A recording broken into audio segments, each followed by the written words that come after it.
Did you know that scorpions are also highly adapted desert creatures? Their waxy skin covering means that even in extreme conditions, their bodies lose almost no water. In comparison, we humans would lose almost 1,000 times more. And did you know that some reptiles are capable of freezing solid in the winter months, then thawing out completely unharmed in the spring? Among these are box and painted turtles, and the garter snake.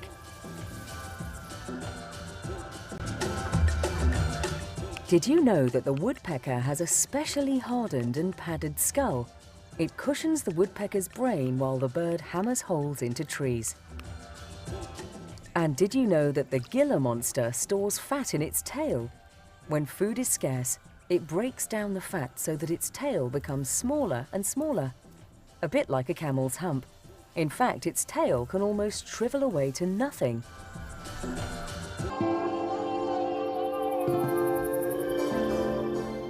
Hong Kong's high-rise buildings may have 50 stories or more. But the level grasslands of Africa are also divided into different layers, and various animals have adapted themselves to living there. This is the dik-dik, one of the smaller members of the antelope family, and it's not much bigger than a hare. Shy and nervous, it feeds on the lowest level, grasses and bushes close to the ground. Way beyond its reach are the leaves of the acacia, one of the few trees that grow on the African savanna.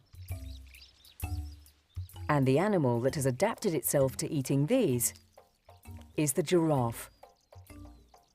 The giraffe is the world's tallest land animal, and they can grow nearly 9 meters high. Although they have the same number of neck vertebrae as most mammals, 7, they're greatly elongated, and the giraffe avoids competition by browsing on the highest branches.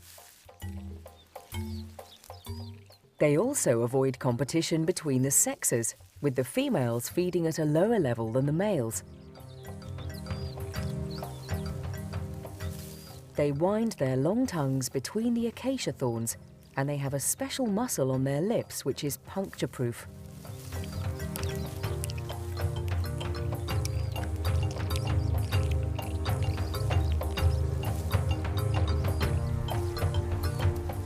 They're also beautifully camouflaged.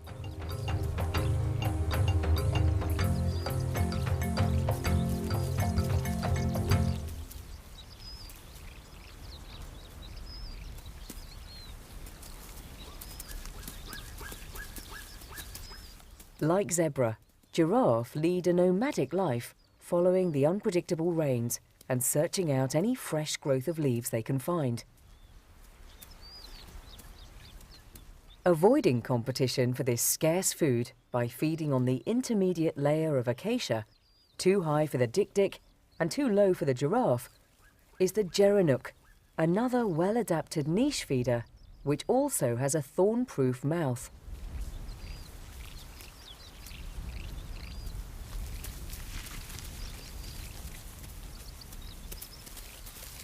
The gerenuk, which resembles a gazelle, doesn't eat grass, and so it sometimes stands on its hind legs, stretching its neck to reach the higher leaves, hence its nickname, the gazelle giraffe.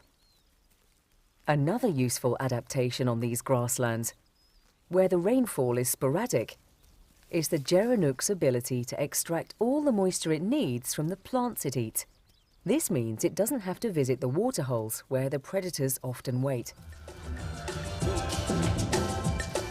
Did you know that giraffes have special valves in the blood vessels of their neck? These valves stop the blood rushing to their heads while they're drinking and prevent them from fainting. And did you know that the African lungfish buries itself in the mud when the river dries out? As its name implies, it has lungs. Most fish don't, and it breathes the air trapped in the mud. It can survive like that for 4 years. So you want to know what the toughest animal on Earth is? Well, voila. There you have it. My friends, it is the tardigrade, also called a water bear or a moss piglet, because they're plump and waddly and they like to suck on moss, and you may have noticed they're actually kind of cute. The tardigrade's secret is that when the environment gets too tough, they just shrivel up and die. for a while, with the option of reviving when conditions improve. And that is the weird thing about tardigrades. They're so extravagantly tough. Like, for no real reason. They're just supposed to, like, waddle around on moss and suck up water. That's their job. And yet, in their dormant state, they can withstand temperatures close to absolute zero and up to 300 degrees Fahrenheit. They can survive being exposed to 1,000 times the radiation that would kill an elephant. They can withstand pressures up to 6 times what you find in the deepest oceans on Earth.